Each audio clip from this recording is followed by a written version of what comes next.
UP board class 12 के प्यारे विद्यार्थियों, स्वागत है रिस्पॉन्सिव क्लासेस में।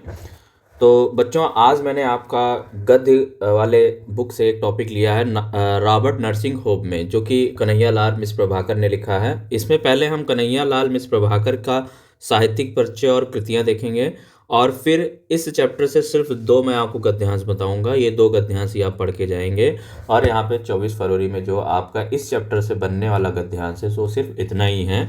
इस प्रकार मैंने आपके लिए राष्ट्र का स्वरूप का जो गद्यांश बताया था, वो गद्यांश में सिर्फ वही दो तीन ही तीन बताए थे, वो तीन ही पढ़ के आपको जाना है। वीडियो आपको चैनल पे मिल जाएगा, आके वहाँ पे देख लीजिए।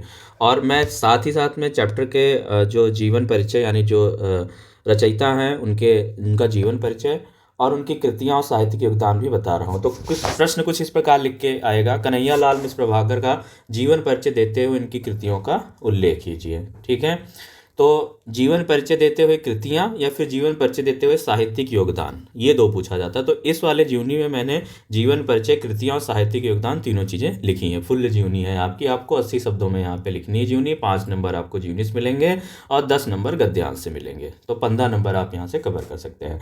जीवन परिचय कुछ इस प्रकार लिखना जैसे मैं यहाँ पे लिखा हूँ: प्रभाकर जी का जन्म 1906 ईस्वी में सहारनपुर जिले के देवबंद कस्बे में एक साधारण ब्राह्मण परिवार में हुआ था।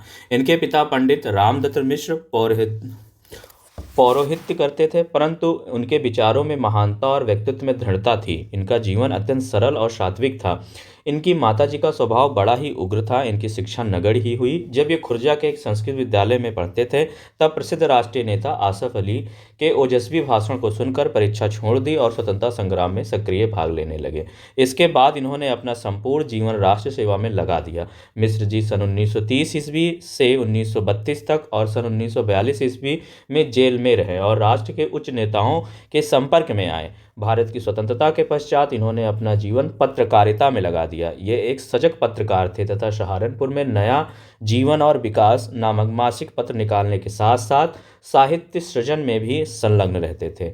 इनके लेख राष्ट्रीय जीवन के मार्मिक संस्मरणों की सजीव झांकियां हैं, जिसमें भारतीय स्वाधीनता के इतिहास के महत्वपूर्ण पृष्ठभूमि है। 9 मई 1995 को इस महान साहित्यकार की मृत्यु हो गई। तो ये कुछ प्रकार मैंने आपको जीवनी परिचय बता दिया। अब इनका क्या साहित्यिक योगदान रहा है वो यहाँ पे हम देखेंगे। प्रभाकर जी हिंदी के लघु कथा, रेखाचित्र, संस्मरण, रिपोर्टाज एवं ललित निबंध लेखकों में अग्रगण्य हैं। ये भारत की स्वतंत्रता की लालसा लेकर साहित्य क्षेत्र में अवतीर्ण हुए हैं। इन्होंने अनेक नई विधाओं पर फुटकर रचनाएं की और पत्रकारिता के क्षेत्र में अपूर्व सफलता प्राप्त की। इन्होंने पत्रकारिता को स्वार्थ सिद्ध का साधन न बनाकर महान मानवीय मूल्यों की स्थापना की। इनकी पत्रकारिता में इनका मानवतावादी दृष्टिकोण देखने को मिलता है। ये एक आदर्श पत्रकार के रूप में हिंदी जगत में प्रतिष्ठित हुए। इनके पत्रों को तत्कालीन सामाजिक, राजनीतिक और शैक्षिक समस्याओं पर इनके निर्भीक और आशावादी विचारों का परिचय मिलता है।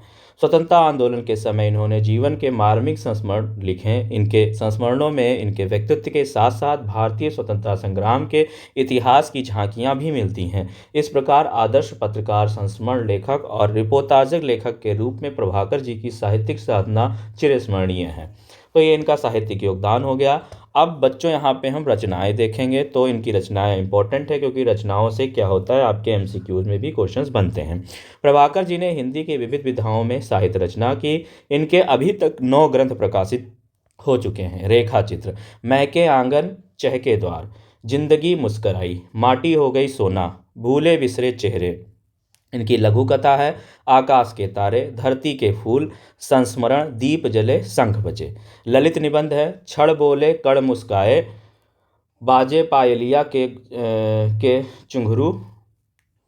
संपादन इन्होंने किया है आपने नया जीवन तथा विकास, 2 पत्रों का संपादन भी किया, जो जीवन परिचय में मैंने जिक्र किया है। इन पत्रों में प्रभाकर जी के सामाजिक, राजनीतिक और शैक्षिक समस्याओं पर आशावादी और निर्भीक विचारों का परिचय मिलता है। साहित्य में क्या स्थान है? श्री कन्हैया लाल मिश्र प्रभाकर शिल्प और वस्तु दोनों ही दृष्टियों से समर्थ गद्यकार हैं। इनकी लघु कथाएं भावपूर्ण और संस्मरणों में राष्ट्रीय जीवन की मार्मिक झांकी हैं। ये मानव मूल्यों के सजग प्रहरी के रूप में एक आदर्शवादी पत्रकार थे।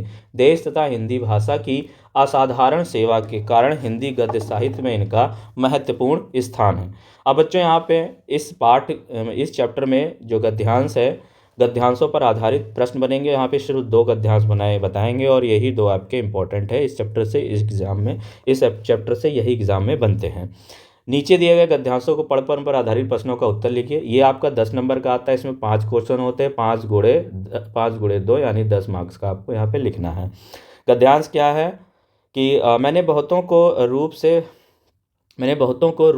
से पाते देखा था, बहुतों को धन से और गुणों से भी बहुतों को पाते देखा था, पर मानवता के आंगन में समर्पण और प्राप्ति का यह अद्भुत सौम्य स्वरूप आज अपनी आंखों देखा की गई कोई अपनी पीड़ा से किसी को। तो ये रॉबर्ट नर्सिंग होम जो है चैप्टर का है, ठीक है, रॉबर्ट नर्सिंग होम में, और यहाँ पे ये जो है टॉपिक लिया गया जो इम्पोर्टेंट है, ठीक है। उपर्युक्त गद्यांश के पाठ और लेखक का नाम लिखना है। ये पहला प्रश्न है, 2 मार्क्स का। रेखांकित अंश की व्याख्या कीजिए, ये भी 2 नंबर का। लेखक ने समर्पण और प्राप्ति का कौन सा अद्भुत सौम्य स्वरूप देखा, ये भी 2 नंबर का। प्रायः गुणी व्यक्ति का लोगों पर क्या प्रभाव पड़ता है, ये 2 नंबर का क्वेश्चन इससे बना है। प्रस्तुत गद्यांश के माध्यम से लेखक ने किसकी झांकी प्रस्तुत की है, ये 2 नंबर का। तो इस प्रकार आपका 10 नंबर यहाँ से हो जाएगा। अब देखिए, सबसे पहले इसमें पूछा है कि उपरोक्त गद्यांश के पाठ और लेखक का नाम बताइए। तो प्रस्तुत गद्यावतरण हमारी पाठ्य पुस्तक गद्य गरिमा में संकलित एक प्रसिद्ध रिपोर्तार्जक संस्मरण लेखक श्री कन्हैया लाल मिश्र प्रभाकर द्वारा लिखित रॉबर्ट नर्सिंग होम में पाठ निबंध से अवतरित है। पाठ का नाम है रॉबर्ट नर्सिंग होम में, लेखक का नाम है श्री कन्हैया लाल मिश्र प्रभाकर। रेखांकित अंश की व्याख्या क्या है, तो देखिए जो ऊपर रेखांकित अंश है उसकी व्याख्या यहाँ पे दे रखी है। तो इस प्रकार आप पहले से 2 मार्क्स पा जाएंगे लिख करके। दूसरा है रेखांकित अंश की व्याख्या। लेखक कहता है कि मैंने संसार में ऐसे बहुत से व्यक्तियों को देखा है जो अपनी विशिष्ट विशेषताओं से लोगों को अपना बना लेते हैं एवं अपार यश अर्जित करते हैं। कुछ लोग अपने रूप सौंदर्य द्वारा लोगों को अपनी ओर आकर्षित करते हैं, तो कुछ ऐसे भी लोग होते हैं जिनके पास अपार धन होता है और वे उसके बल पर लोगों पर अपना प्रभाव जमाते हैं या दूसरों को आत्मीय बना लेते हैं। कुछ व्यक्ति ऐसे होते हैं जिनमें कोई विशिष्ट गुण होता है और वे अपने गुणों द्वारा बहुत कुछ प्राप्त कर लेते हैं। परंतु आज लेखक ने एक ऐसी अद्भुत नारी को देखा जिसने मानवता के लिए सर्वस्व समर्पित करके दूसरों की श्रद्धा और आदर को प्राप्त किया है। तो ये आपका दूसरे प्रश्न का उत्तर हो गया। तीसरा प्रश्न है, लेखक ने समर्पण और प्राप्ति का कौन सा अद्भुत सौम्य स्वरूप देखा है। तो तीसरे का उत्तर है, लेखक ने समर्पण और प्राप्ति का यह अद्भुत सौम्य स्वरूप देखा है कि कोई अपनी पीड़ा से किसी को पाए और किसी का उत्सर्ग सदा किसी को पीड़ा के लिए सुरक्षित रहे। फिर चौथा प्रश्न यहाँ पे देखिए क्या बनना है कि प्रायः गुणी व्यक्ति को लोगों पर क्या प्रभाव पड़ता है। तो प्रायः गुणी व्यक्ति का लोगों पर यह प्रभाव पड़ता है कि वे अपने गुणों के द्वारा दूसरों को अपना बना लेते हैं। फिर यहाँ पे देखिए 5वां प्रश्न है, प्रस्तुत गद्यांश के माध्यम से लेखक ने किसकी झांकी प्रस्तुत की है। तो 5वें का उत्तर यहाँ पे देखा, प्रस्तुत गद्यांश के माध्यम से लेखक ने विश्व प्रसिद्ध मानव सेविका मदर टेरेसा की सेवा भावना और आत्मत्याग की मनोरम झांकी प्रस्तुत की है। तो इस प्रकार आपका 10 में 10 नंबर मिल जाएंगे पूरे उत्तर लिखने से। फिर देखिए यहाँ पे दूसरा इंपॉर्टेंट इस चैप्टर का जो गद्यांश है वो ये है, यह अनुभव कितना चमत्कारी है कि यहाँ जो जितनी अधिक बूढ़ी है वह उतनी ही अधिक उत्फुल्ल मुस्कानमयी हैं। ठीक है, पूरा लिखा हुआ है। अब यहाँ पे फिर से वही पहला प्रश्न तो आपका फिक्स रहता है कि उपयुक्त गद्यांश के पाठ और लेखक का नाम लिखना है, फिर रेखांकित अंश की व्याख्या। तो ये तो क्लियर है, सब गद्यांश में ऐसा ही प्रश्न होगा और 3 प्रश्न उस गद्यांश से बन के आते हैं। तो वही पहला प्रस्तुत गद्यावतरण हमारी पाठ्यपुस्तक गद्य गरिमा में संकलित है एवं प्रसिद्ध रिपोर्तार्जक संस्मरण लेखक श्री कन्हैया लाल मिश्र प्रभाकर द्वारा लिखित रॉबर्ट नर्सिंग होम में पाठ से अद्भुत है। फिर देखिए इसको हम ऐसे भी लिख सकते हैं कि अगर आपको इतना नहीं लिखना तो आप डायरेक्टली लीजिए पाठ का नाम रॉबर्ट नर्सिंग होम, लेखक का नाम श्री कन्हैया लाल मिश्र प्रभाकर। रेखांकित अंश की व्याख्या क्या है, मदर मार्गेट इंदौर के नर्सिंग होम की सर्वाधिक वृद्ध नर्स है। लेखक ने वहां रहकर देखा कि उस नर्सिंग होम में जो जितनी वृद्धा नर्स है वह उतनी ही अधिक सेवा परायण, कर्तव्य परायण, क्रियाशील, प्रसन्न और मुस्कानमयी है। फिर तीसरा प्रश्न देखिए यहाँ बच्चों क्या बनना है कि भिन्न भिन्न प्रांतों में भाषा में क्या अंतर देखने को मिलता है। तो भिन्न भिन्न प्रांतों में भाषा में भिन्न भिन्न अंतर देखने को मिलते हैं। चौथा प्रश्न है कि कौन सी ज्योति विश्व की सर्वोत्तम ज्योति है। तो सबके हृदय में एक अद्भुत ज्योति प्रज्वलित है, वह है सेवा और प्यार की ज्योति, यही ज्योति विश्व की सर्वोत्तम ज्योति है। 5वां है, प्रस्तुत गद्यांश में लेखक ने किसके मुस्कान में जीवन का चित्रांकन किया है। तो लेखक ने प्रस्तुत गद्यांश में रॉबर्ट नर्सिंग होम में समर्पित भाव से सेवारत और सर्वाधिक वृद्ध नर्स मार्गरेट के मुस्कानमय जीवन का चित्रांकन किया है। तो इस प्रकार आपका 10 में 10 नंबर यहाँ से मिल जाएंगे।